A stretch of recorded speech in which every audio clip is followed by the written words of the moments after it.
ರಾಮ ರಾಮ ಹರೇ ಹರೇ.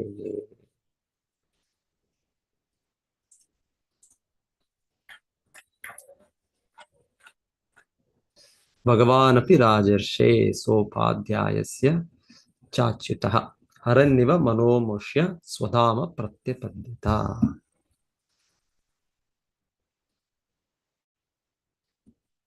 ಸ್ವಧಾಮ, ಇದು ಭಗವಂತನ, ಎಲ್ಲವೂ ಭಗವಂತನ ಧಾಮವೇ. ಈ ಭೌತಿಕ ಜಗತ್ತು, ಆಧ್ಯಾತ್ಮಿಕ ಜಗತ್ತು ಎಲ್ಲವೂ ಭಗವಂತನದೇ. ಆದರೂ ಇಲ್ಲಿ ಸ್ವಧಾಮ, ಸ್ವಧಾಮ ಅಂತ ಅಂದರೆ ಭಗವಂತನ ತನ್ನದೇ ಆದ ಧಾಮ. ಸೊ ಆ ರೀತಿ ಹೇಗೆ ಉದಾಹರಣೆ ಕೊಡ್ತಾರೆ, ಒಂದು ರೀತಿ ಸರ್ಕಾರ ಇಲ್ಲ ರಾಜ ಸಂಪೂರ್ಣ ದೇಶವೇ ಅವನ ನಿಯಂತ್ರಣದಲ್ಲಿದೆ. ಆದರೂ ಅವನದೇ ಸ್ವಂತ ರಾಜಧಾನಿ ಇರುತ್ತೆ, ಅವನದೇ ಸ್ವಂತ ಅರಮನೆ ಇರುತ್ತೆ. ಸೊ ಹಾಗೆ ಇದು ಅರ್ಥ ಮಾಡ್ಕೊಳ್ಳಿ. ಭಗವಂತನ ಸ್ವಧಾಮ, ಭಗವಂತನ ಸ್ವಧಾಮ ಭಗವಂತನಷ್ಟೇ ಅದು ಪೂಜಾರ್ಹ, ಆರಾಧ್ಯ ವ್ರಜೇಶ ತನಯ ತದ್ಧಾಮ ಬೃಂದಾವನಂ. ಹೇಳ್ತಾರೆ, ಎಷ್ಟು ನಾವು ಕೃಷ್ಣನು ಆರಾಧ್ಯನೋ ಅಷ್ಟೇ ಮಟ್ಟಿಗೆ ಅವನ ಧಾಮವು ಕೂಡ ಆರಾಧನೀಯವಾದದ್ದು. ಆರಾಧ್ಯ ಬ್ರಜೇಶ ತನಯ ತದ್ಧಾಮ ಬೃಂದಾವನ. ಹಾಗೆ ಭಗವಂತನ ಅವನ ಸ್ವವಿಸ್ತರಣೆ ಅವತಾರಗಳು, ನಾರಾಯಣ, ವರಾಹ, ನರಸಿಂಹ, ವಿಷ್ಣು, ಭಗವಂತನ ಸಂಖ್ಯಾ ಅವತಾರಗಳು. ಪ್ರತಿಯೊಂದು ಅವತಾರಕ್ಕೆ ಆತರ ನಿರ್ದಿಷ್ಟವಾದ ಲೋಕಗಳಿವೆ. ಸೊ ವೈಕುಂಠ ಲೋಕ ಅಂತ ಸಾಮಾನ್ಯವಾಗಿ ಹೇಳೋದು. ಸೊ ಆದರೂ ಒಂದೊಂದು ಭಗವಂತನ ಸ್ವವಿಸ್ತರಣೆ. ಸೊ ಅವರಿಗೆ ಅವರದೇ ಆದ ಅಯೋಧ್ಯ ಶ್ರೀರಾಮನ ಸ್ವಧಾಮ, ಗೋಲೋಕ ಶ್ರೀಕೃಷ್ಣನ ಸ್ವಧಾಮ, ಹಾಗೆ ಎಲ್ಲವೂ ಸೇರಿದ್ರೆ ಒಟ್ಟಿಗೆ ಸ್ವಧಾಮವೇ ಭಗವಂತನ. ವೈಕುಂಠ ಲೋಕವೇ ಅವನ ಸ್ವಧಾಮ ಅಂತ ಹೇಳ್ತಾರೆ. ಇದು ಬಹಿರಂಗ, ಇದು ಯಾಕೆ ಅಂದ್ರೆ ಇದು ಒಂದು ಜೈಲ್ನ ಯಾರು ಹತ್ರ ಮನೆ ಅಂತ ಎಲ್ಲವೂ ಮನೆಗಳು, ಎಲ್ಲರೂ ಯಾರಾದ್ರೂ ವಾಸ ಮಾಡೋ ಮನೆಗಳಿರ್ತವೆ. ಆದ್ರೆ ಜೈಲಲ್ಲೂ ಕೂಡ ಜನ ವಾಸ ಮಾಡ್ತಾ ಇದ್ದಾರೆ. ಆದ್ರೆ ಜೈಲನ್ನು ನಾವು ಅದು ಕೈದಿಗಳ ಮನೆ ಅಂತ ಹೇಳ್ಬೋದು. ಆದ್ರೂ ಕೂಡ ಅದು ಅಷ್ಟು ಹಾಗೆ ಭೌತಿಕ ಜಗತ್ತು, ಹಾಗೆ ಒಂದು ರೀತಿ ಭೌತಿಕ ಬ್ರಹ್ಮಾಂಡಗಳು, ಅದು ನಮ್ಮೆಲ್ಲರ ಮನೆ ಈಗ. ಆದ್ರೂ ಕೂಡ ಇದೊಂಥರ ಅದು ಅಷ್ಟೇ ಧಾಮ ರೀತಿಯಲ್ಲಿ ಹೇಳೋದು ಅಷ್ಟೇ ಹೇಳಕ್ಕಾಗಲ್ಲ. ಇದು ಶಿಕ್ಷೆ, ನಮ್ಮನ್ನು ಶಿಕ್ಷಿಸುವ ಒಂದು ಸ್ಥಳ, ನಮ್ಮನ್ನು ತಿದ್ದುವ ಒಂದು ಸ್ಥಳ.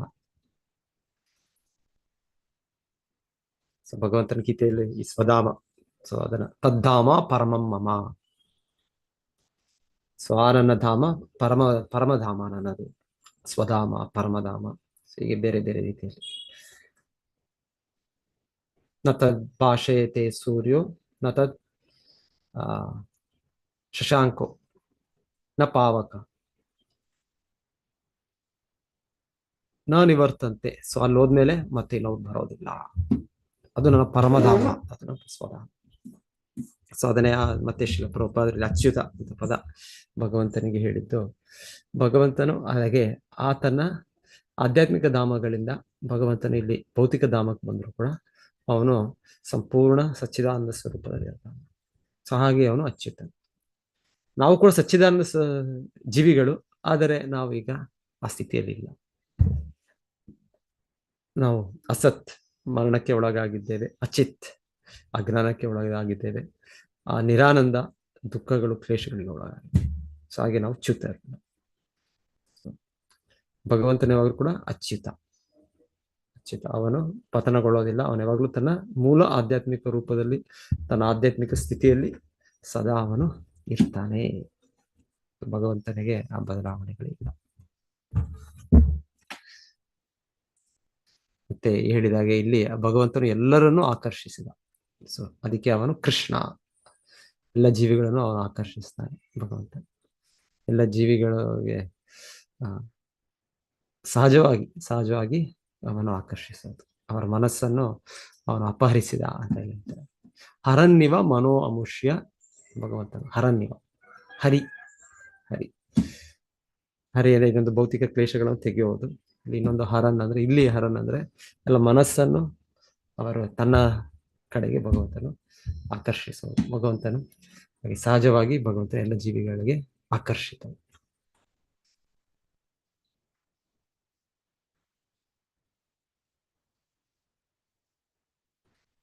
ರಾಜನಿಗೆ ಮಾತ್ರವಲ್ಲ, ವೈದಿಕ ಕರ್ಮಾಚರಣೆಯ ಗೀಳು ಹತ್ತಿದ ಪುರೋಹಿತ ವರ್ಗದವರಿಗೂ ಕೂಡ ಭಗವಂತನು ಹೀಗೆ ಸರ್ವಾಕರ್ಷಣಾದುದರಿಂದಲೇ ಅವನಿಗೆ ಕೃಷ್ಣ, ಪ್ರತಿಯೊಬ್ಬರನ್ನು ಆಕರ್ಷಿಸುವವನು ಎಂದು ಹೆಸರು.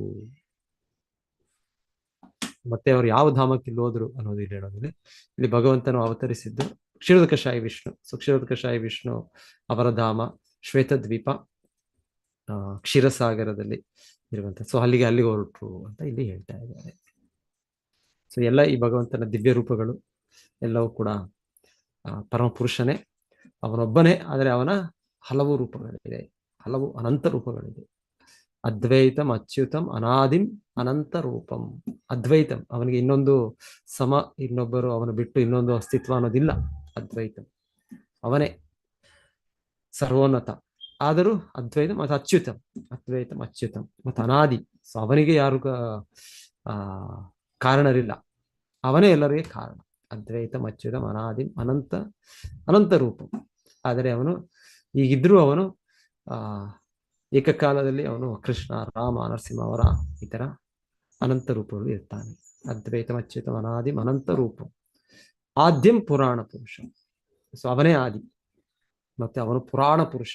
ಅವನೇ ತುಂಬಾ ಹಳೆ ಪುರಾತನವಾದ ವ್ಯಕ್ತಿ. ಅವನಿಗಿಂತಹ ಯಾರು ಹಳಬರು ಯಾರು ಇಲ್ಲ. ಪುರಾಣ ಪುರುಷ. ನವಯವ್ವನಂ ಚ. ಆದರೂ ಕೂಡ ಅವನು ನವಯವ್ವನ, ಅವನ ಯಾವಾಗ್ಲೂ ಅವನು ಅವನ ಯವ್ವನ ರೂಪ, ಅವನು ಎಲ್ಲರೂ ಸರ್ವ ಆಕರ್ಷಿಸುವ ರೂಪ. ಪುರಾಣ ಪುರುಷಂ ನವಯವ್ವನಂ ಚ. ಅದ್ವೈತಂ ಅಚ್ಯುತಮನಾದಿ ಅನಂತ ರೂಪಂ. ಆದ್ಯಂ ಪುರಾಣ ಪುರುಷಂ ನವಯವ್ವನಂ ಚ. ವೇದೇಶು ದುರ್ಲಭಂ ಅದುರ್ಲಭಂ ಆತ್ಮಭಕ್ತೋ. ಸೊ ಮತ್ತೆ ಅವನನ್ನು ನಾವು ನಮ್ಮ ಶಕ್ತಿಯಿಂದ, ನಮ್ಮ ಬುದ್ಧಿಯಿಂದ, ನಮ್ಮ ಜ್ಞಾನದಿಂದ ಇಲ್ಲ, ವೇದಾಧ್ಯಯನದಿಂದ ಇಲ್ಲ, ವೇದೇಶ ಅವನ್ನ ಪಡೀಲಿಕ್ಕೆ ಆಗೋದಿಲ್ಲ ಒಂದು ರೀತಿ. ಕೇವಲ ನಮ್ಮ ಸಾಮರ್ಥ್ಯದಿಂದ, ನಮ್ಮ ಒಂದು ಇದರಿಂದ. ಆದರೆ ಅದುರ್ಲಭಂ ಆತ್ಮಭಕ್ತೋ.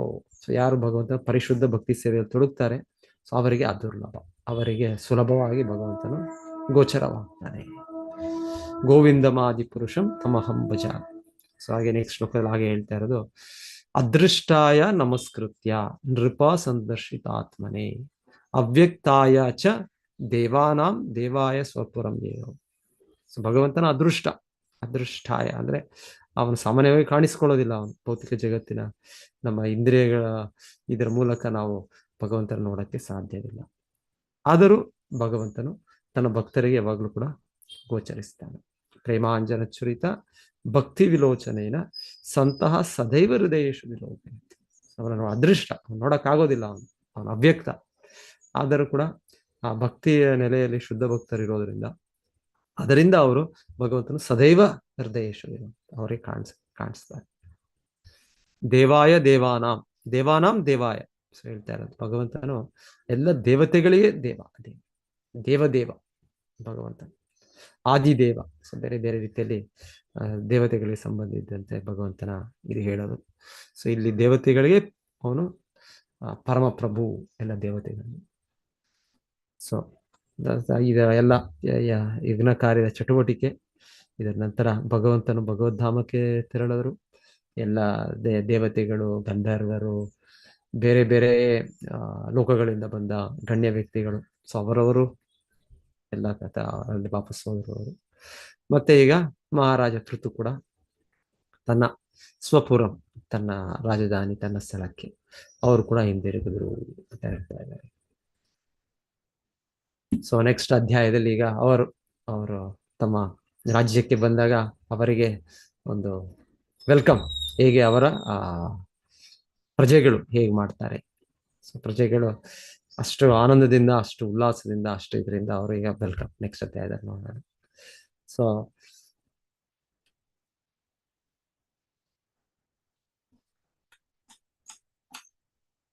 ಓಕೆ, ಸೊ ನೆಕ್ಸ್ಟ್ ಅಧ್ಯಾಯ ಇವತ್ತೇ ಶುರು ಮಾಡೋಣ. ಓದ್ಬೋದು, ಇವತ್ತೇ ಒಂದೆರಡು ಶ್ಲೋಕ ಓದ್ಬೋದು.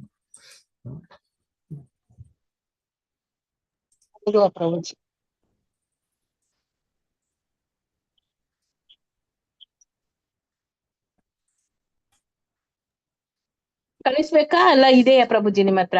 ಇದೆ, ಮಾತಾಜಿ ಕಳಿಸಿದ್ದಾರೆ. ಇದಕ್ಕೆ ಏನಿದೆ ಮಿಸ್ಟೇಕ್, ಅಲ್ಲಿಗೆ ಹೋಗ್ತಾ ಇದೆ. ಓಕೆ ಓಕೆ, ಇಲ್ಲ ಸರಿಯಾಗಿದೆ. ನಾನು ಓಕೆ. ಋತು ಮಹಾರಾಜನ ಅಣತಿ. ಮೈತ್ರೇಯ ಉವಾಚ. ಮೈತ್ರೇಯ ಉವಾಚ. ಮೌಕ್ತಿಕೈಃ ಕುಸುಮಸ್ರಗ್ಭಿರ್ ಮೌಕ್ತಿಕೈಃ ಕುಸುಮಸ್ರಗ್ಭಿರ್ ದುಕೂಲೈ ಸ್ವರ್ಣತೋರಣೈ ದುಕೂಲೈ ಸ್ವರ್ಣತೋರಣೈ ಮಹಾಸುರಭಿರ್ಧೂರ್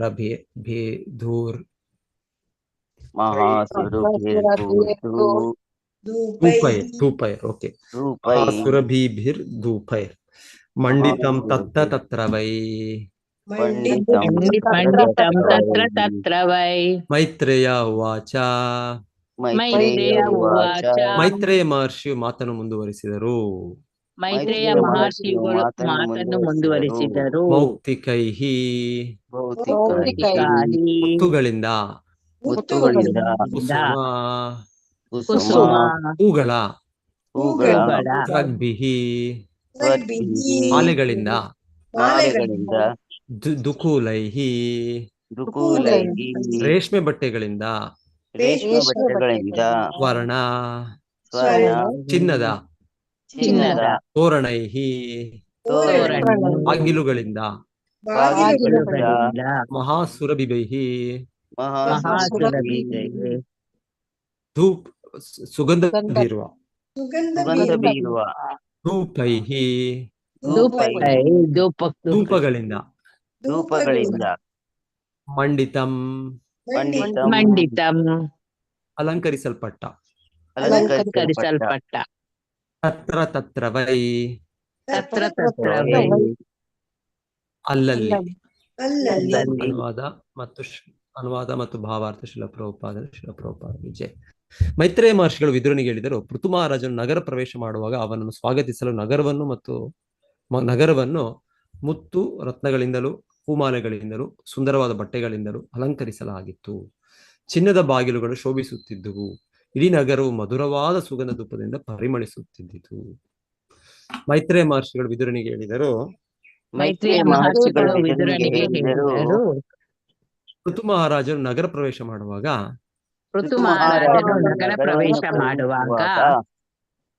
ಅವನನ್ನು ಸ್ವಾಗತಿಸಲು ನಗರವನ್ನು ಮುತ್ತು ರತ್ನಗಳಿಂದಲೂ ಹೂಮಾಲೆಗಳಿಂದಲೂ ಸುಂದರವಾದ ಬಟ್ಟೆಗಳಿಂದಲೂ ಅಲಂಕರಿಸಲಾಗಿತ್ತು.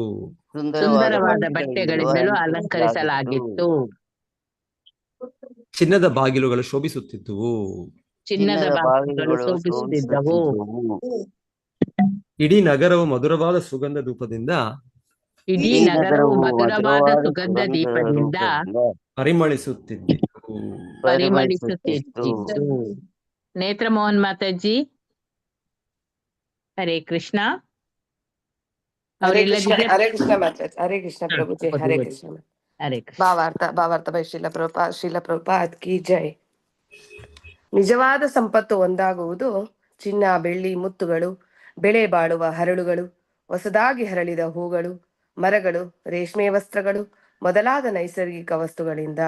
ಆದ್ದರಿಂದ ವೈದ್ಯಕೀಯ ಸಂಸ್ಕೃತಿಯು ದೇವೋತ್ತಮ ಪರಮ ಪುರುಷನನ್ನು ಈ ನೈಸರ್ಗಿಕ ಸಂಪತ್ತಿನಿಂದ ಅಲಂಕರಿಸಲು ಹೇಳುತ್ತದೆ. ಈ ಸಮೃದ್ಧಿಯು ಮನಸ್ಸಿನ ಸ್ಥಿತಿಯನ್ನು ತಕ್ಷಣವೇ ಪರಿವರ್ತಿಸುತ್ತದೆ. ಇಡೀ ವಾತಾವರಣವೇ ಆಧ್ಯಾತ್ಮೀಕೃತವಾಗುತ್ತದೆ. ಋತು ಮಹಾರಾಜನ ರಾಜಧಾನಿಯು ಅಂತಹ ಶ್ರೇಷ್ಠ ವಸ್ತುಗಳಿಂದ ಅಲಂಕೃತವಾಗಿತ್ತು. ಧನ್ಯವಾದ ಪ್ರಭುಜಿ, ಧನ್ಯವಾದ. ಹರೇ ಕೃಷ್ಣ ಮಾತಾಜಿ. ಚಂದನ ಗುರುತೋರ್ಯಾಧ್ರ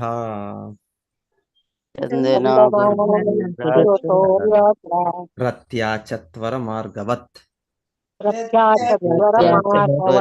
ಪುಷ್ಪಾಕ್ಷತ ಫಲೈಸ್ತೋಕ್ಮೈರ್ ಲಾಜೈರ್ ಅರ್ಚಿಭಿರ್ ಅರ್ಚಿತಂ. ಚಂದನ ಶ್ರೀಗಂಧ, ಚಂದನ ಶ್ರೀಗಂಧ ಅಗುರು ಅಗುರು ಒಂದು ರೀತಿಯ ಪರಿಮಳ ಬೀರುವ ಮಾಲಿಕೆ. ಒಂದು ರೀತಿಯ ಪರಿಮಳ ಬೀರುವ ಅಗುರು ಮಾಲಿಕೆ. ಒಂದು ರೀತಿಯ ಪರಿಮಳ ಬೀರುವ ಪರಿಮಳ ಮಾಲಿಕೆ. ಬೀರುವ ಮಾಲಿಕೆ. ತೋಯ ನೀರಿನಿಂದ. ತೋಯ ನೀರಿನಿಂದ. ಆರ್ದ್ರ ತೋಯಿಸಲ್ಪಟ್ಟ. ಆರ್ದ್ರ ತೋಯಿಸಲ್ಪಟ್ಟ. ರಥ್ಯ ರಥಮಾರ್ಗ. ರಥಮಾರ್ಗ. ಚತ್ವರ ಕೈತೋಟಗಳು. ಕೈತೋಟಗಳು. ಮಾರ್ಗವತ್ ಗಲ್ಲಿಗಳನ್ನುಳ್ಳ. ಗಾಳಿಗಳನ್ನುಳ್ಳ. ಪುಷ್ಪ ಹೂಗಳು. ಹೂಗಳು. ಅಕ್ಷತ ಮುರಿಯದ. ಮುರಿಯದ. ಫಲೈಹಿ ಹಣ್ಣುಗಳಿಂದ. ಫಲೈಹಿ ಹಣ್ಣುಗಳಿಂದ. ಪ್ರೋಕ್ಮಹಿ ಧಾತುಗಳಿಂದ ಖನಿಜಗಳಿಂದ. ಧಾತುಗಳಿಂದ ಖನಿಜಗಳಿಂದ. ಲಾಜೈಹಿ ಅರಳುಗಳಿಂದ. ಅರಳುಗಳಿಂದ. ಅರ್ಚಿಬಿಹಿ ದೀಪಗಳಿಂದ. ದೀಪಗಳಿಂದ. ಅರ್ಚಿತಂ ಅಲಂಕರಿಸಲ್ಪಟ್ಟ. ಅಲಂಕರಿಸಲ್ಪಟ್ಟ. ಚಂದನ ಅಗುರು ಮೂಲಿಕೆಗಳಿಂದ ಪರಿಮಳಿತವಾದ ನೀರನ್ನು ನಗರದಾದ್ಯಂತ ರಸ್ತೆಗಳಲ್ಲಿ, ಓಣಿಗಳಲ್ಲಿ, ಸಣ್ಣ ಪುಟ್ಟ ಉದ್ಯಾನಗಳಲ್ಲಿ ಚಿಮುಕಿಸಿದ್ದರು. ಪೂರ್ಣ ಫಲಗಳು, ಹೂವು, ಹರಳು ಮತ್ತು ಹಲವು ಬಗೆಯ ಖನಿಜಗಳು, ದೀಪಗಳು ಮಂಗಳಕರವಾದ ರೀತಿಯಲ್ಲಿ ಸಜ್ಜುಗೊಂಡಿತು. ಚಂದನ ಅಗುರು ಮೂಲಿಕೆಗಳಿಂದ ಪರಿಮಳಿತವಾದ ನೀರನ್ನು ನಗರದಾದ್ಯಂತ ರಸ್ತೆಗಳಲ್ಲಿ, ಓಣಿಗಳಲ್ಲಿ, ಸಣ್ಣ ಪುಟ್ಟ ಉದ್ಯಾನಗಳಲ್ಲಿ ಚಿಮುಕಿಸಿದ್ದರು. ಪೂರ್ಣ ಫಲಗಳು, ಹೂವು, ಅರಳು ಮತ್ತು ಹಲವು ಬಗೆಯ ಖನಿಜಗಳು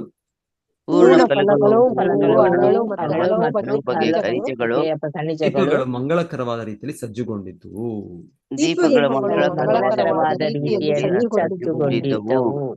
ಸವೃಂದೈ ಕದಲಿ ಸ್ತಂಭೈಹಿ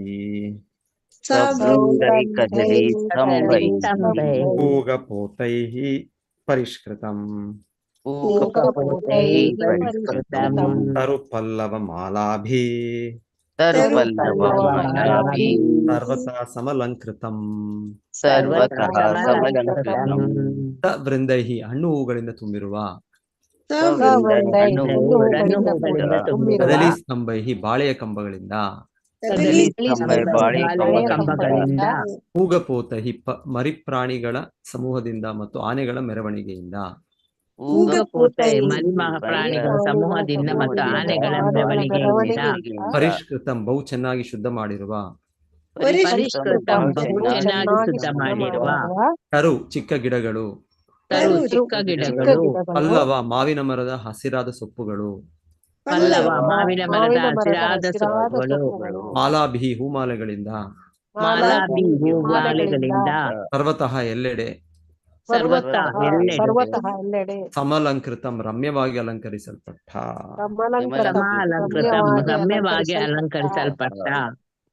ಚೌಕಗಳಲ್ಲಿ ಹಣ್ಣು ಹೂಗಳ ಗೊಂಚಲುಗಳಿಂದಲೂ, ಕಂಬಗಳಿಂದಲೂ, ಅಡಕೆಯ ಗೊನೆಗಳಿಂದಲೂ, ಚಿಗುರುಗಳ ತೋರಣಗಳಿಂದಲೂ, ಪುಷ್ಪಮಾಲೆಗಳಿಂದಲೂ ಅಲಂಕಾರ ಮಾಡಿದ್ದರು. ಈ ಅಲಂಕಾರಗಳು ಎಲ್ಲೆಲ್ಲೂ ಬಹು ಆಕರ್ಷಕವಾಗಿ ಕಾಣಿಸುತ್ತಿತ್ತು. ಚೌಕಗಳಲ್ಲಿ ಹಣ್ಣು ಹೂಗಳ ಗೊಂಚಲುಗಳಿಂದಲೂ, ಕಂಬಗಳಿಂದಲೂ, ಅಡಕೆಯ ಗೊನೆಗಳಿಂದಲೂ, ಚಿಗುರುಗಳ ತೋರಣಗಳಿಂದಲೂ, ಪುಷ್ಪಮಾಲೆಗಳಿಂದಲೂ ಅಲಂಕಾರ ಮಾಡಿದ್ದರು. ಈ ಅಲಂಕಾರಗಳು ಎಲ್ಲೆಲ್ಲೂ ಬಹು ಆಕರ್ಷಕವಾಗಿ ಕಾಣಿಸುತ್ತಿದ್ದವು.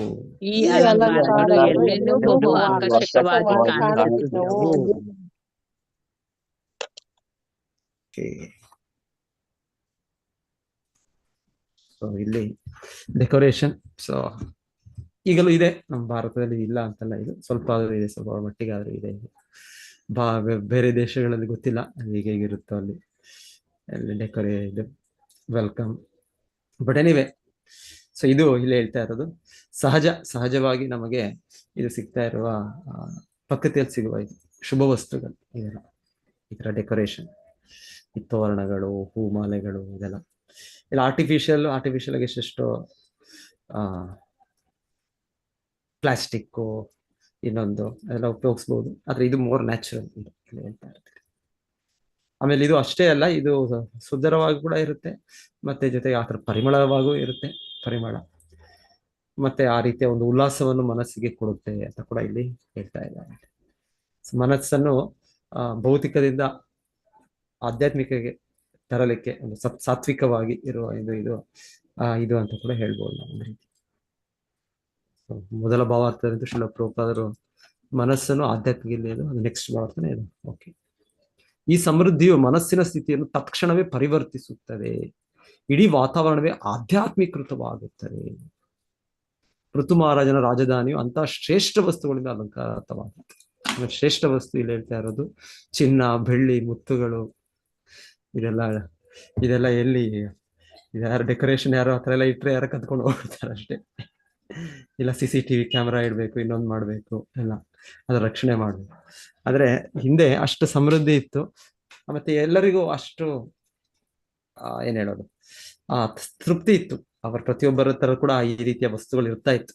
ಅವ್ರಿಗೇನು ಅಯ್ಯೋ ನನ್ನ ಹತ್ರ ಇಲ್ಲ, ನನಗೆ ಇದು ಅವಕಾಶ, ಇದು ಕಳ್ಳತನ ಮಾಡೋದು, ಇನ್ನೊಂದು ಮಾಡೋದು, ಆ ಥರ ಭಾವನೆ ಇಲ್ಲ. ಅಷ್ಟು ಸಮೃದ್ಧಿ ಇರ್ತಾ ಇತ್ತು ಜನರಿಗೆ.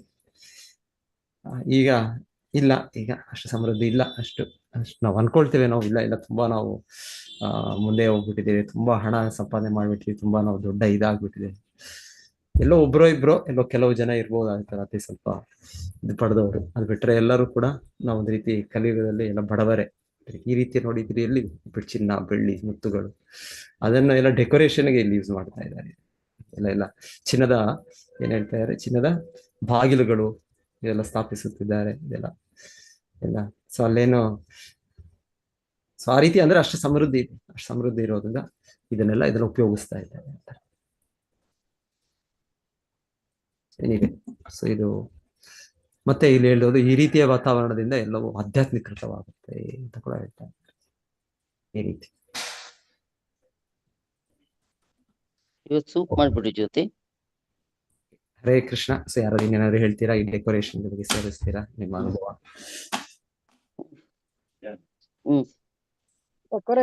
ಕೆಲವು ಕಡೆ ಒಳ್ಳೊಳ್ಳೆ ಬೆಳ್ಳಿ ಕವಚದ ಬಾಗ್ಲೆಲ್ಲ ಇದೆಯಲ್ಲ ಪ್ರಭು, ಇವಾಗ್ಲೂ ಇದೆಯಲ್ಲ ದೊಡ್ಡ ದೊಡ್ಡ ದೇವಸ್ಥಾನಗಳಲ್ಲಿ ಬೆಳ್ಳಿ ಬಾಗ್ಲುಗಳು ಇದೆಯಲ್ಲ ಪ್ರಭು, ಈಗ್ಲೂ ಇಷ್ಟ ದೇವಸ್ಥಾನಗಳಲ್ಲಿ ಹಿತ್ತಾಳೆ, ಬೆಳ್ಳಿ ಇದೆ. ಚಿನ್ನದಂದ್ರೆ ಇಲ್ಲ ಅಷ್ಟೇ. ನೋಡಿ, ರಾಜನಿಗೂ ಕೂಡ ಹಾಗೆ ಮಾಡ್ತಾ ಇದ್ದಾರೆ. ಮಹಾರಾಜ ಸಾಮಾನ್ಯ ವ್ಯಕ್ತಿ ಅಲ್ಲ, ಶಕ್ತಿಯಾವೇಶ ಅವತಾರ ಅಂತ ಕೂಡ ಕೇಳಿದ್ವಿ. ಆದರೂ ಅವ್ರಿಗೂ ಕೂಡ ಆ ರೀತಿ ಇಲ್ಲಿ ವೆಲ್ಕಮ್. ಆ ರೀತಿ ಭಗವಂತನಿಗೆ ಡೆಫಿನೆಟ್ಲಿ ರಥಯಾತ್ರೆ ಸಮಯದಲ್ಲಿ ಬೀದಿಗಳಲ್ಲೆಲ್ಲ ಮಾಡ್ತಾರೆ, ಅವರವರ ಮನೆಗಳಲ್ಲಿ ಅಲಂಕಾರ ಮಾಡ್ತಾರೆ, ಎಲ್ಲ ಕಡೆ ಮಾಡ್ತಾರೆ. ದೇವಸ್ಥಾನ ಕರೆಕ್ಟ್ ಮಾತಾಜಿ ಹೇಳಿದ್ರೆ ರಥಯಾತ್ರೆ ಸಮಯದಲ್ಲಿ ಆತರ ಮಾಡ್ತಾರೆ, ಭಕ್ತರು ಮಾಡೋ ಇದು ಪದ್ಧತಿ ಇದೆ. ಎಸ್, ರಾಜಕಾರಣಿ ಬರ್ತಾ ಇದ್ರು ಮಾಡ್ತಾರೆ ಪ್ರಭು, ರೋಡಲ್ಲೆಲ್ಲ ಕಟ್ತಾರೆ, ರಾಜಕಾರಣಿ ಬರ್ತಾರೆ ಅವರಿಗೆ ನಾಟಕೀಯವಾಗಿ ಮಾಡ್ತಾರೆ. ಅದೇ ಒಟ್ಟಿನಲ್ಲಿ ಏನೋ ಮಾಡ್ತಾರೆ. ಇವಾಗ ಉಡುಪಿಯಲ್ಲೂ ಇದು ಏನು ಇದು ನಡೀತಲ್ಲಪ್ಪ, ಪರ್ಯಾಯ ಆ ಸಮಯದಲ್ಲಿ ನೋಡಿ ಹೊಸ ಇವರು ಅವರು ಇಡೀ ಊರೇ ಇದು ಮಾಡ್ತಾರೆ, ಊರೇ ಅದು ಅಲಂಕಾರ, ಲೈಟಿಂಗ್ಸ್ಗಳು. ನೇತ್ರ ಮೋಹನ್ ಮಾತಾಜಿ ಮನೆಯಲ್ಲಿ ಸಹ ಇತ್ತು ಆವಾಗ ಅಲಂಕಾರಗಳು. ಹರೇ ಕೃಷ್ಣ ಮಾತಾಜಿ. ಹರೇ ಕೃಷ್ಣ ಪ್ರಭುಜಿ. ಮತ್ತೆ ಆ ಕೇರಳದಲ್ಲಿ ಒಂದು ಸುವರ್ಣದು ಇದಿತ್ತಲ್ಲ ಪ್ರಭುಜಿ ದೇವಸ್ಥಾನ, ತಿರುಪತಿಯಲ್ಲಿ ಇದೆಯಲ್ಲ ಪ್ರಭುಜಿ ಸುವರ್ಣ ಬಾಗಿಲು. ನೋಡಿ ಅಲ್ವಾ, ಹೌದು, ಭಗವಂತನಿಗೆ ಮಾಡ್ಬೇಕು ಅಲ್ವಾ ಆ ರೀತಿ ಭಗವಂತನಿಗೆ. ಸೊ ಅದೇ ರೀತಿ ಇಲ್ಲಿ ಪೃಥು ಮಹಾರಾಜರು ಕೂಡ ನೋಡಿ, ಮಹಾರಾಜ ಯಾಕಂದ್ರೆ ಅವರು ಕೂಡ ಭಗವಂತನ ಶುದ್ಧ ಭಕ್ತರು, ಅವರ ಸಂಬಂಧದಲ್ಲಿರೋದ್ರಿಂದ ಅವ್ರಿಗೂ ಕೂಡ ಅದೇ ರೀತಿಯ ಒಂದು ಇದೆ. ನೀವು ಹೇಳಿರ್ತಾರೆ ಭಗವಂತನು ಆಚಾರ್ಯರು, ಸೊ ಅವ್ರಿಗೆಲ್ಲ ಅದೇ ರೀತಿಯ ಗೌರವ ಇದೆ. ಯಾಕಂದ್ರೆ ಅವ್ರು ಭಗವಂತನ ಸಂಬಂಧದಲ್ಲಿದ್ದಾರೆ, ಅವರು ಸಂಪರ್ಕದಲ್ಲಿ ಅವರಿದ್ದಾರೆ. ಅವರು ಮತ್ತೆ ಅವರು ಪವಿತ್ರ ಸ್ಥಿತಿಯಲ್ಲಿರೋದ್ರಿಂದ ಹಾಗೆ ಸಾಕ್ಷಾತ್ ಹರಿತ್ವೇನ ಸಮಸ್ತ ಶಾಸ್ತ್ರೇ ಉಕ್ತಸ್ತಥಾವ ಯಥೈವ ಕಿಂತು ಪ್ರಭೋರ್ಯ ಪ್ರಿಯ ಇವತ್ತಸ್ಯ ವಂದೇ ಗುರು ಶ್ರೀ ಚರಣಾರವಿಂದ. ಸೊ ಆಚಾರ್ಯ, ಸೊ ಅವರು ಕೂಡ ಆ ರೀತಿ ವೆಲ್ಕಮ್. ಈ ರಾಜನಿಗೂ ಕೂಡ ಅವ್ರು ಕೂಡ ಭಗವಂತನ ಪ್ರತಿನಿಧಿ ನರದೇವ, ಅವ್ರು ಕೂಡ ಅದೇ ರೀತಿ ವೆಲ್ಕಮ್. ಆ ರೀತಿ ಅಷ್ಟು ಗೌರವದಿಂದ, ಅಷ್ಟು ಆಡಂಬರದಿಂದ. ಸೊ ಮತ್ತೆ ಹೇಳ್ತಾರೆ ಇದೆಲ್ಲ ಬಹಳ ಶುಭ, ಇದರಿಂದ ಬಹಳ ಶುಭ ಸ್ಥಿತಿ ಪ್ರತಿಯೊಬ್ಬರಿಗೂ ಅಲ್ಲಿ ಸೃಷ್ಟಿ ಆಗುತ್ತೆ ಅಲ್ಲಿ ಅಂತ ಹೇಳ್ತಾ ಇದ್ದಾರೆ. ಮಾವಿನ ತೋರಣ ಚಂದ ಅಲ್ವಾ ಪ್ರಭುಜಿ? ತೋರಣ, ಮಾವಿನ ಎಲೆ ತೋರಣ, ಬಾಳೆ ಗಿಡ ತೋರಣ ಎಲ್ಲ ಚಂದ, ಖುಷಿ ಆಗ್ತದೆ ಮನಸ್ಸಿಗೆ. ಹ್ಮ್ ಪ್ರಭುಜಿ, ಪೃಥು ಮಹಾರಾಜರು ಎಲ್ಲಿಂದ ಬರುದು ನಗರದೊಳಗೆ? ಯಜ್ಞ ಮಾಡಿದ್ರು, ಯಾಗ ಮಾಡಿದ್ ಮೋಸ್ಟ್ಲಿ ಎಲ್ಲೋ ಹೊರಗೆ, ಅವ್ರ ರಾಜಧಾನಿ ಹೊರಗೆಲ್ಲೋ ಮಾಡ್ತಾ ಇದ್ರು ಅನ್ಸುತ್ತೆ ಅವ್ರು. ಹೇಳೋದು ಅಲ್ವಾ, ಅವ್ರ ರಾಜಧಾನಿಗೆ ವಾಪಸ್ ಬರ್ತಾ ಅಂತ ಹೇಳ್ತಾರೆ. ಅದೇ ಒಂದ್ಸಲ ಹೇಳ್ತಾರಲ್ಲ, ಯಾಗಗಳು ಅದು ಬೇರೆ ಬೇರೆ ಪ್ರದೇಶದಲ್ಲಿ ಮಾಡ್ತಾರೆ ಅಂತ ಕೂಡ ಹೇಳ್ತಾರೆ ಒಂದ್ಸಲ. ಸೊ ಹಾಗೆ ಒಂದ್ ಕಡೆ ಇಲ್ಲಿ ಮಾಡೋದು, ನೆಕ್ಸ್ಟ್ ಅದಾದ್ಮೇಲೆ ಇನ್ನೊಂದ್ ಕಡೆ ಮಾಡ್ತಾರೆ, ಇನ್ನೊಂದ್ ಕಡೆ. ಸೊ ಇವತ್ತು 99 ಯಜ್ಞಗಳು ಅಂದ್ರೆ 100 ಯಜ್ಞಗಳು, 100 ಕಂಡು ಒಂದಾದ್ಮೇಲೆ ಒಂದು ಮಾಡ್ತಾ ಇದ್ರು ಅನ್ಸುತ್ತೆ ಅವ್ರು. ಮಹಾಭಾರತದಲ್ಲಿ ಕುರುಕ್ಷೇತ್ರದಲ್ಲಿ ಅಲ್ಲಿ ಮಾಡ್ತಿದ್ರಲ್ಲ. ಕುರುಕ್ಷೇತ್ರ ಯಾವಾಗ್ಲೂ ಯಾಗ ಸ್ಥಳ, ಅದು ಒಳ್ಳೆ ಸ್ಥಳ ಮಾಡೋದಕ್ಕೆ. ಸೊ ಈ ತರ ಎಲ್ಲ ಮಾಡಿದ್ಮೇಲೆ ಮೋಸ್ಟ್ಲಿ ಅವರು ಮತ್ತೆ ವಾಪಸ್ ಬರ್ತಾ ಇದ್ದಾರೆ. ಹರೇ ಕೃಷ್ಣ ಪ್ರಭುಜಿ. ಹರೇ ಕೃಷ್ಣ ಪ್ರಭು. ಪ್ರಭುಜಿ, ಇಲ್ಲಿ ಇವರು ಶ್ಲೋಕ 37ರಲ್ಲಿ ಕಾರಣೋದಕಶಾಹಿ ವಿಷ್ಣು, ವಿಷ್ಣುವಿನ 2ನೇ ಅವತಾರ ಮಹಾವಿಷ್ಣು ಅಲ್ವಾ ಇವರು? ಇವರು ಕ್ಷೀರೋದಕಶಾಹಿ ವಿಷ್ಣು, ಇವರು ಇಲ್ಲಿ ಬಂದದ್ದು ಅಂತ ಹೇಳಿದ್ರು. 3ನೇ ವಿಷ್ಣು. ಓಕೆ, ಅವರ 2ನೇದು ಅಂತ ಇರ್ಬೋದು. ಕಾರಣೋದಕಶಾಹಿ ಆದ್ಮೇಲೆ ಅವರಿಗೆ ಮೊದಲನೇದು ಗರ್ಭೋದಕ, ಅವರ 2ನೇದು ಕ್ಷೀರೋದಕ. ಆ ರೀತಿಯಲ್ಲಿ ಅರ್ಥದಲ್ಲಿ ಹೇಳ್ತಾ ಇದಾರೆ ಅಂತ ಪ್ರಭುಜಿ. ಅಲ್ಲ, ಕಾರಣೋದಕಶಾಹಿ ಅವರಿದ್ರೆ ನೀವು ತಗೊಂಡ್ರೆ, ಅವರಿಂದ ಅವರ ಮೊದಲ ಅವತಾರ ಗರ್ಭೋದಕ, ಅವರ 2ನೇದು ಕ್ಷೀರೋದಕ. ಇಲ್ಲಾಂದ್ರೆ ನೀವು ಕೃಷ್ಣನೇ ಹಾಗೆ ನೋಡಿದ್ರೆ, ಪುರುಷ ಅವತಾರಗಳು ನೋಡಿದ್ರೆ, ಮೊದಲ ಪುರುಷ ಅವತಾರ ಕಾರಣೋದಕ, 2ನೇ ಪುರುಷ ಅವತಾರ ಗರ್ಭೋದಕ, 3ನೇ ಪುರುಷ ಅವತಾರ ಕ್ಷೀರೋದಕ. ಈ ತತ್ವಗಳ ವಿಸ್ತಾರ ಪ್ರಕಾರ ಅವರು ಕಾರಣೋದಕಶಾಹಿ ವಿಷ್ಣು ಬಂದು ಅವರು ಮಹಾವಿಷ್ಣು, ಅವರು ಅವರಿಂದ ಇವು ಕ್ಷೀರೋದಕಶಾಹಿ ವಿಷ್ಣು ಬರ್ತಾರೆ ಅಂತ ಇದೆ. ಅವರಿಂದ ಗರ್ಭೋದಕಶಾಹಿ ವಿಷ್ಣು ಬರ್ತಾರೆ, ಗರ್ಭೋದಕಶಾಹಿ ಮತ್ತೆ ಕ್ಷೀರೋದಕಶಾಹಿ. ಕರೆಕ್ಟ್. ಬಟ್ ಮಹಾವಿಷ್ಣು ಇವರು ಇರೋದ್ರಿಂದ ಇವರು ವಿಷ್ಣುವಿನ 2ನೇ ಅವತಾರ ಅಂತ ಕೊಟ್ಟಿದ್ದಾರೆ ಇಲ್ಲಿ. ಅದೇ ಕಾರಣೋದಕಶಾಹಿ ಅವ್ರದ್ದು 2ನೇ ಅವತಾರ ಅಂತ ನೋಡ್ಬೇಕು ನಾವು. ಅವರ ಮೊದಲನೇ ಆ ರೀತಿ ಅರ್ಥ ಮಾಡ್ಕೊಳ್ಬೇಕಷ್ಟೇ ಇಲ್ಲಲ್ವಾ. ಕಾರಣೋದಕಶಾಹಿ ವಿಷ್ಣು ಅವ್ರದ್ದೇ 2ನೇ ಅವತಾರ, ಮೊದಲ ಅವತಾರ ಅವ್ರದ್ದು ಗರ್ಭೋದಕಶಾಹಿ. ಇಲ್ಲಾಂದ್ರೆ ನೀವ್ ಹೇಳೋ ತರ ಇವರು 3ನೇ ಪುರುಷ ಅವತಾರ ಆಗ್ತಾರೆ.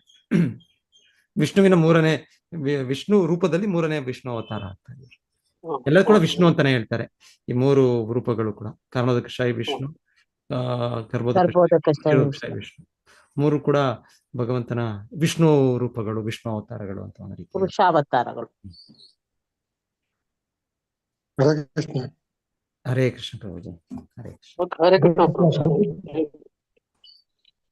ಇದು ಪ್ರಭುಜಿ, ಇದು ಈ ತಳಿರು ತೋರಣ ಮತ್ತೆ ಇದು ಬಾಳೆಕಂಬ ಮತ್ತೆ ಈ ರೀತಿಯಾಗಿ ನಾವು ಇದು ಏನಂದ್ರೆ ಸಿಂಗಾರ ಡೆಕೋರೇಷನ್ ಮಾಡೋದು, ಇದು ಸನಾತನ ಧರ್ಮದಲ್ಲಿ ಬಹಳ ಕಡೆ ಉಲ್ಲೇಖ ಆಗಿದೆ. ಅದಾದ್ಮೇಲೆ ಇದೆಲ್ಲ ಶೋಭನ ದ್ರವ್ಯಗಳು, ಇನ್ನು ಅರಿಶಿನ, ಕುಂಕುಮ, ಹೂವು, ಆಮೇಲೆ ಇದೆಲ್ಲ ಇದು ಅಡಿಕೆ ಗೊನೆ, ಮತ್ತೆ ತಳಿರು ತೋರಣ ಅಂದ್ರೆ ಮಾವಿನ ಇದು, ಮತ್ತೆ ಇದು ಆಮೇಲೆ ಬಾಳೆ ಕಂಬ, ಕೆಲವು ಕಡೆ ಬಾಳೆ ಕಂಬ ಅದು ಇದ್ರ ಜೊತೆಗೆ ಮನೆ ಜೊತೆಗೆ ಕಟ್ಟುವ ಪದ್ಧತಿ, ಇದೆಲ್ಲನೂ ಪೂರ್ತಿ ಶೋಭನ ದ್ರವ್ಯಗಳು. ಇದು ಭಗವಂತ ಪರಮಪ್ರಭುವಾಗಿರಿಂದ ಅವ್ರನ್ನ ಬರಮಾಡ್ಕೊಳ್ಳೋಕ್ಕಿಂತ ಒಂದು, ಆಮೇಲೆ ಅದು ಆಧ್ಯಾತ್ಮಿಕವಾಗಿ ಅದು ಪರಿಸರವನ್ನ ನಮಗೆ ಮಾಡ್ಕೊಳ್ಳೋದಕ್ಕೆ, ಮನಸ್ಸನ್ನ ಪರಿವರ್ತನೆ ಮಾಡ್ಲಿಕ್ಕೆ ಒಂದು, ಆಮೇಲೆ ಇನ್ನೊಂದು ಕಳಸದಲ್ಲಿ ಇದು ಮಾವಿನ ಎಲೆಯನ್ನ ಇಟ್ಟುಬಿಟ್ಟು ಆದ್ಮೇಲೆ ಅದರಲ್ಲಿ ಅದನ್ನ ಆವಾಹನೆ ಮಾಡೋದು ಒಂದು ಧಾರ್ಮಿಕ ಪದ್ಧತಿ ಇದೆ. ಅಂದ್ರೆ ಇವ್ರನ್ನ ಏನು ನದಿ ದೇವತೆಗಳಾಗ್ಬೋದು ಅಥವಾ ಬೇರೆ ದೇವತೆಗಳನ್ನ ಆವಾಹನೆ ಮಾಡೋದು, ಇದೆಲ್ಲ ಪದ್ಧತಿ ಧಾರ್ಮಿಕ ಪದ್ಧತಿ ಸನಾತನ ಧರ್ಮದಲ್ಲಿ ಇದೆ. ಇದೇ ನೀವು ಇದನ್ನ ಬೇರೆ ಮತಗಳಲ್ಲಿ ನೋಡಿದಾಗ ಆ ಮತಗಳಲ್ಲಿ ಇದನ್ನ ಉಲ್ಲೇಖ ಮಾಡಿಲ್ಲ. ಅಂದ್ರೆ ಹಾಗಾಗಿ ಇದು ಒಂದು ಸನಾತನದಲ್ಲಿ ಬಹಳ ವಿಶೇಷವಾದ ಅಂಶ ಅಂತ ಹೇಳಿ ನಮ್ಮ ಒಂದು ಮುಖ್ಯವಾದ ಒಂದು ಪರಿಗಣನೆ ಆಗಿದೆ. ಹರೇ ಕೃಷ್ಣ. ಅಲ್ಲ, ಒಂದು ಕಾರಣ ಬೇರೆ ಧರ್ಮಗಳಲ್ಲೂ ನಾವು ಅದು ಪ್ರಾರಂಭ ಆದಾಗ ಅದು ಎಲ್ಲಿ ಪ್ರಾರಂಭ ಆಯ್ತು ನೋಡಿ. ಈ ಸಾಮಾನ್ಯವಾಗಿ ಕೇಳೋದು ಬೇರೆ ಧರ್ಮಗಳು ಪ್ರಾರಂಭ ಆಗೋದೆಲ್ಲ ಮರುಭೂಮಿಯಲ್ಲಿ. ಮರುಭೂಮಿಯಲ್ಲಿ ನೀರೇ ಇಲ್ಲ, ಅಲ್ಲಿ ಅವ್ರಿಗೆ ನೀರಿಲ್ಲ. ಮತ್ತೆ ಈ ರೀತಿಯ ತೋಟಗಳು, ಈ ರೀತಿಯ ಹೂಮಾಲೆಗಳು, ಈ ರೀತಿಯ ಹಣ್ಣುಗಳು, ಇದೆಲ್ಲ ಎಲ್ಲಿ ಅಲ್ಲಿ ಆ ರೀತಿ ಅನ್ಕೋತಾ ಅರ್ಥ ಮಾಡ್ಕೊಳ್ಬೋದೇನೋ ಅನ್ಸುತ್ತೆ. ಯಾಕಂದ್ರೆ ಅದು ಧರ್ಮಗಳದ್ದು ಸ್ಟಾರ್ಟ್ ಆದಾಗ ಏನು ಇಲ್ಲ ಅಲ್ಲಿ ಅವರ ಒಂದು ರೀತಿ ಏನೋ ಏನ್ ಹೇಳೋದು, ತುಂಬಾ ಅನಾಗರಿಕವಾಗ ಇರೋದು ಸನ್ನಿವೇಶಗಳು. ಸೊ ಅಲ್ಲಿ ಇದೆಲ್ಲ ಎಲ್ಲಿ ಅವ್ರಿಗೆ ಇದೆಲ್ಲ ಎಲ್ಲಿ ಎಲ್ಲಿ ನಮ್ಮದು ಅಂದ್ರೆ ಸಾಮಾನ್ಯವಾಗಿ ಇದೆ ವೈದಿಕ ಸಂಸ್ಕೃತಿ ಹಿಂದೆಯಿಂದ ಕೂಡ ಹೆಚ್ಚು ನೀರು, ನದಿ ಎಲ್ಲ ಈ ರೀತಿ ಇರೋ ಇದ್ರ ಮೇಲೆ ಇದಿರ್ತಾ ಇತ್ತು. ಆದ್ರೆ ಕಲಿಯುಗದ ಪ್ರಭಾವದಿಂದ ಎಲ್ಲವೂ ಬೇರೆ ಬೇರೆ ರೀತಿಯ ಇದಾಗಿ ಜನರು ಬೇರೆ ಬೇರೆ ವಾಸಸ್ಥಳಕ್ಕೆ ಹೋಗಿ ತುಂಬಾ ಚಳಿ ಪ್ರದೇಶಗಳು, ತುಂಬಾ ಮರುಭೂಮಿಯ ಪ್ರದೇಶಗಳು, ಇಲ್ಲಾಂದ್ರೆ ಆಕ್ಚುಲಿ ಅದು ವಾಸ ಮಾಡಕ್ಕೂ ಕೂಡ ಅಷ್ಟು ಇದಾಗಿಲ್ಲ ಸ್ಥಳಗಳು. ಆರ್ಟಿಫಿಷಿಯಲ್ ಈಗ ಎಲ್ಲವರು ಈಗ ಹೊಸ ನಗರಗಳು ಆ ರೀತಿ ದೊಡ್ಡ ದೊಡ್ಡ ಇದು ಮಾಡ್ಕೊಂಡಿರೋದು. ಏನಿದೆ. ಎಸ್ ಪ್ರಭು, ಧನ್ಯವಾದಗಳು.